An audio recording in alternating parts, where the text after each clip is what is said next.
Einen wunderschönen guten Abend und herzlich willkommen bei den 73. Internationalen Filmfestspielen Berlin. Good evening and welcome to the 73rd Berlin International Film Festival. It's wonderful to see so many of you here at Verti Music Hall.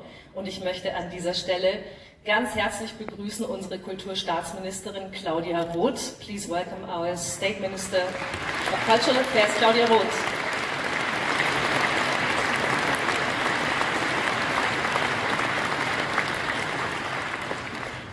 Und wir sind auch sehr glücklich, den ukrainischen Botschafter bei uns zu haben heute Abend. Please welcome the Ukrainian Ambassador, Oleksiy Makeyev.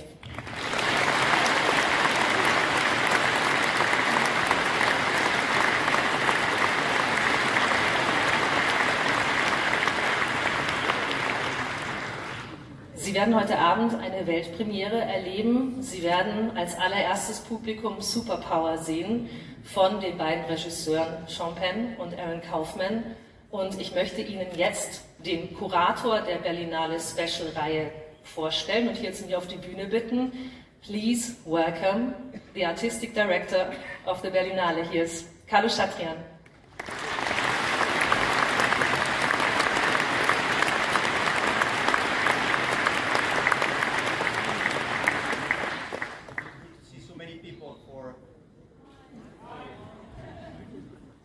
Guten Abend. Good evening. So beautiful to see so many people for a film that is very important.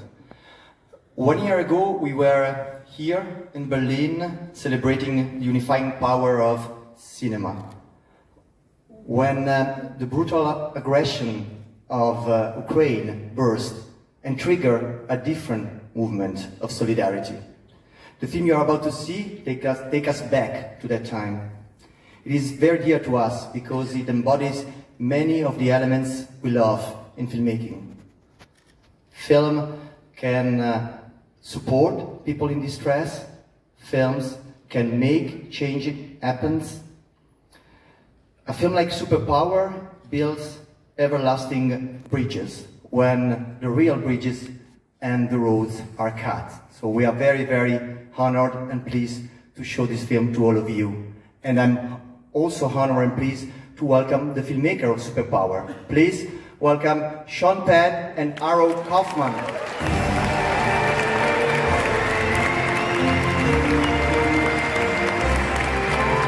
Welcome in Berlin.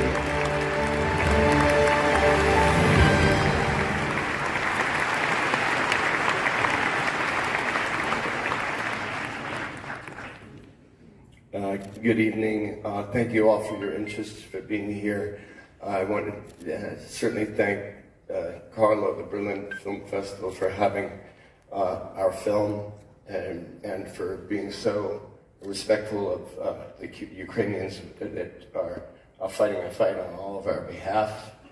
And with that, I'll give it to Aaron. We want to thank everyone from Vice World News, Vice Studios, and Fifth Season for making this happen.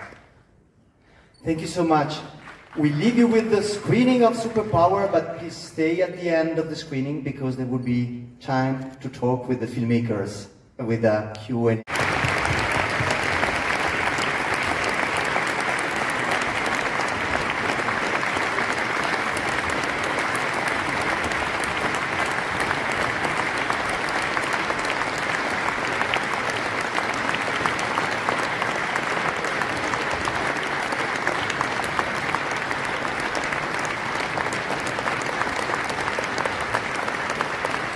Thank you so much for the standing ovations. If you agree, we will be doing a sitting Q&A. Okay, let's sit here.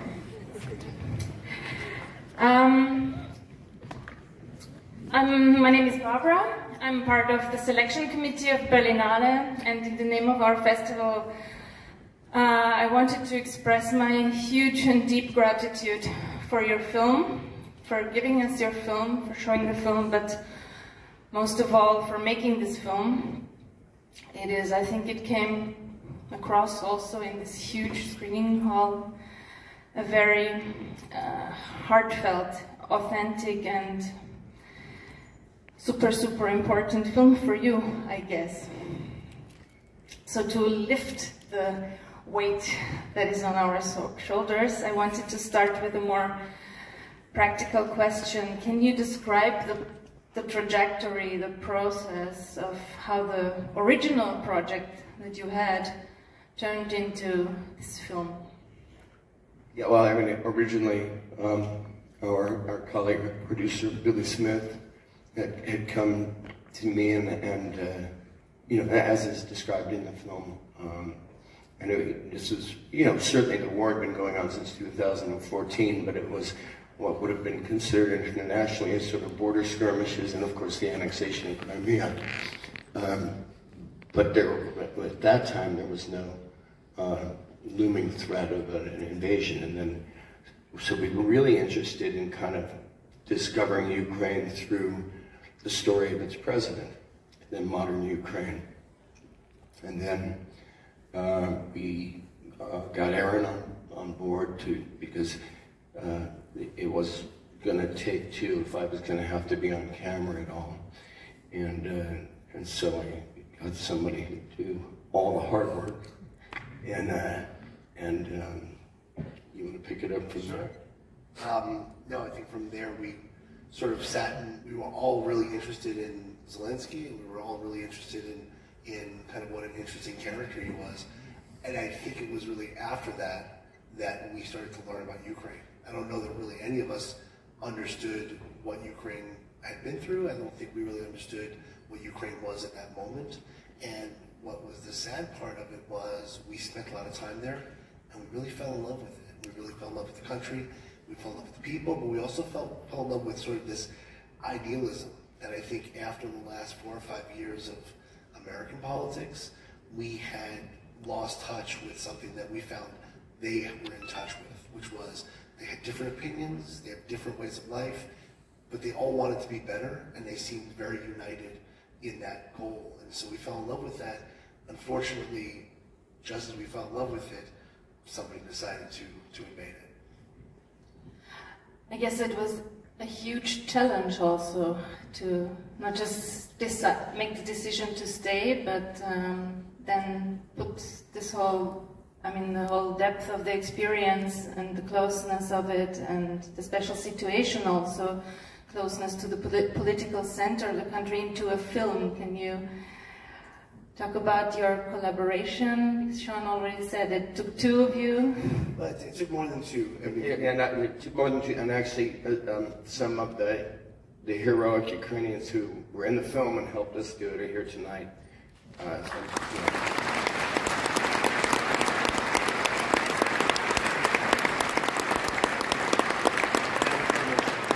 was very much a part of the story. We found this great, we found a great crew in Ukraine that we felt very strongly with. You see, we featured a lot of them in the film because they really were very much a part of the process. But I think between Sean and I and our producer, Billy Smith, we became this sort of very tight unit. And we, without really speaking to each other a lot, we didn't spend a lot of time whiteboarding out, what we wanted to do here. It was very instinctual. We worked very closely together, and it seemed very natural. And the more we leaned into that, the more we were, really feeling we were doing something good. And then you travel also a lot in the film. Yeah.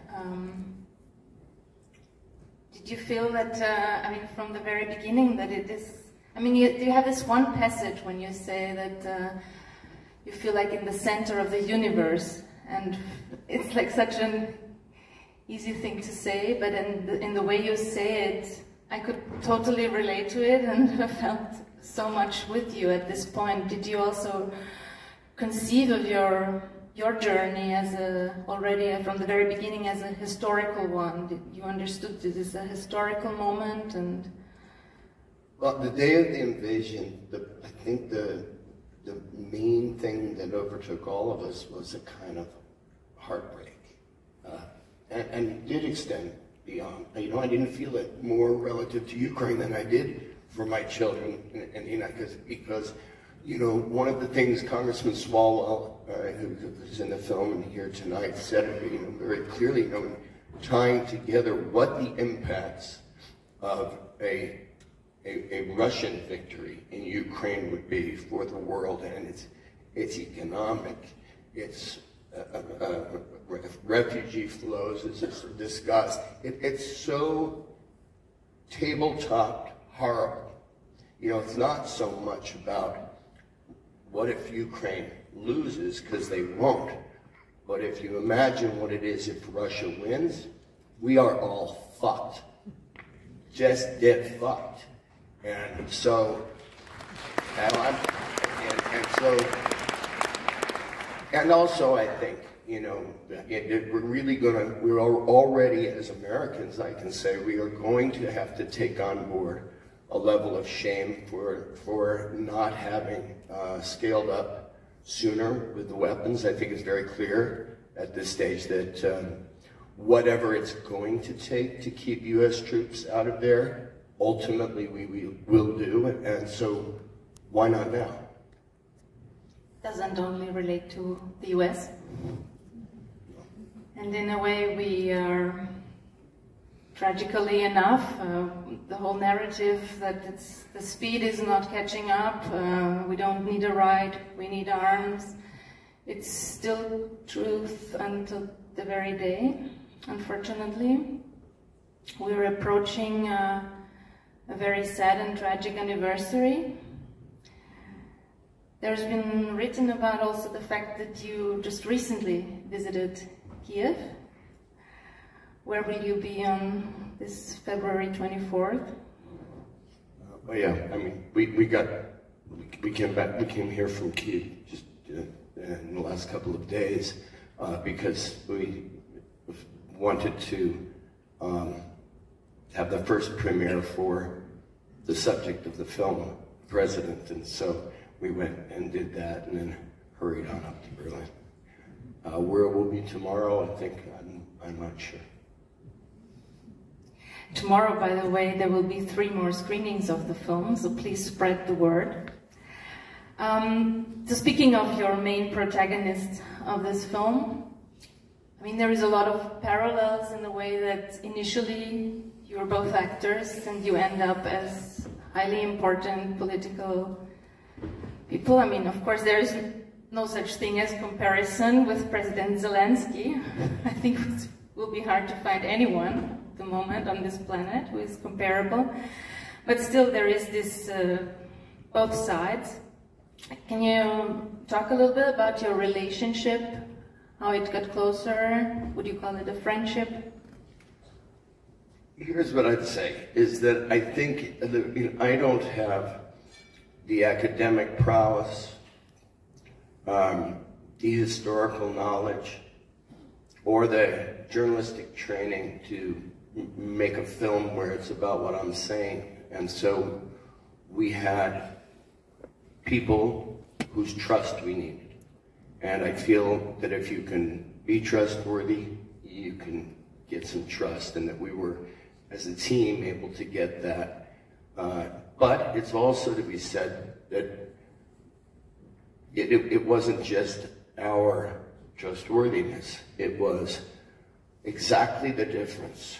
What you see in the film with the soldier who says he didn't want Zelenskyy for president because with Russia as an adversary, he needs somebody with balls. Imagine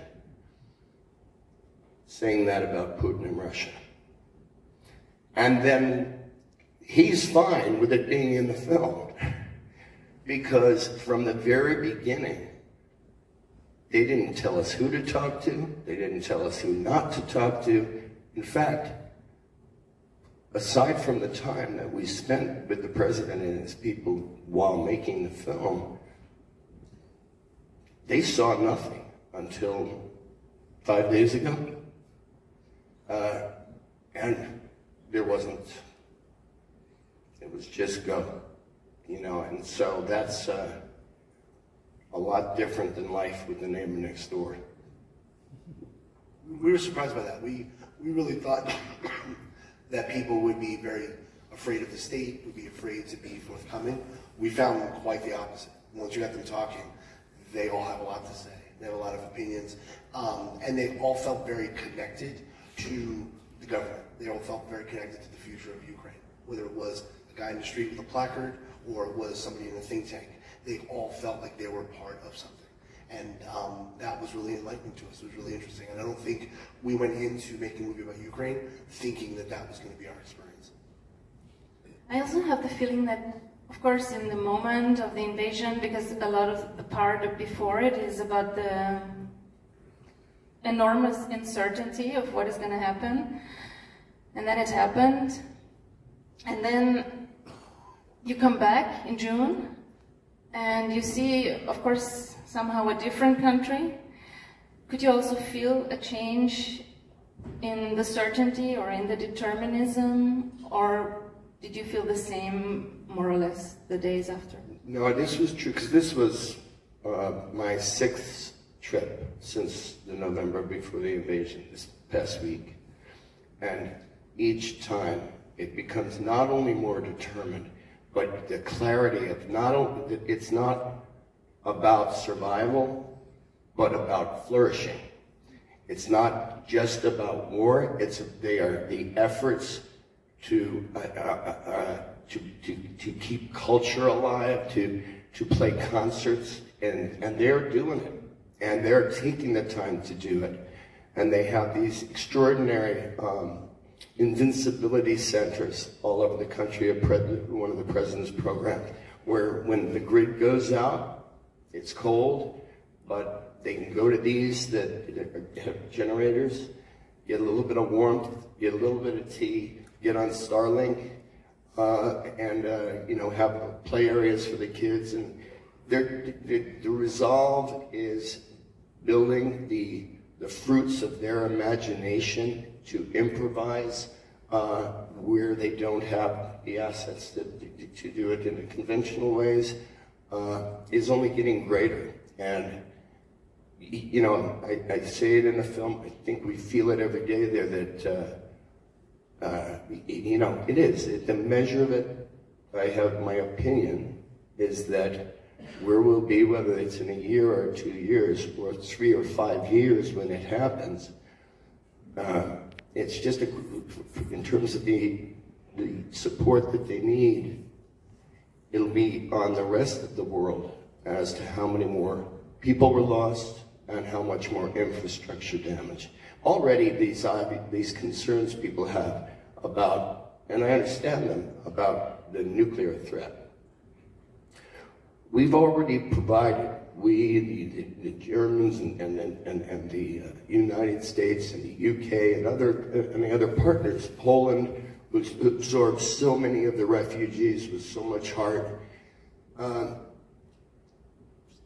they're going to win this, and the question is, at what cost? That keeps coming back to this, and I think that any reasonable person can see that you know, if you kick the can down the road, it costs a lot more in every aspect. Yes.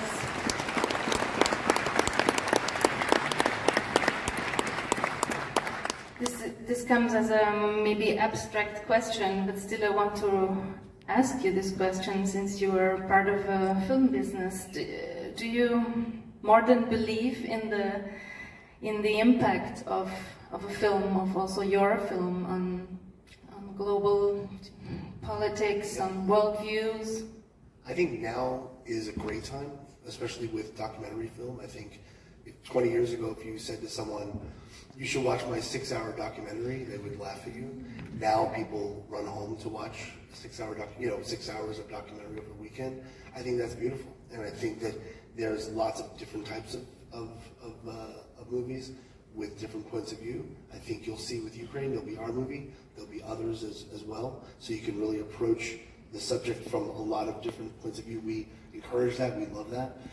So I think in that way, it's a very exciting time, because we could make this movie while this was happening and have it here tonight. That's exciting to me. I mean, as I said, I work in the selection committee, and you mentioned that the cultural life goes on and is more and more determined. As you can imagine, a lot of filmmakers are continuing their careers, or trying to, because they live a life in exile or under threat. It is one of our task force issues at the European film market to support Ukrainian filmmakers and film producers. Today, together with Ukrainian Institute, we had a first presentation of 5 films, and what is shown in your film that, so to say, ordinary people with other jobs become soldiers, become fighters, defendants of their country, and basically all these filmmakers that we are featuring and trying to support are on one or the other part participating in this resistance fight. And I would really also strongly recommend to you, the audience, to go watch the Ukrainian films we have in our broad selection. We have a absolutely tear-moving film in Generation. It's called We Will Fade Away by a very young female filmmaker, Alisa Kovalenko,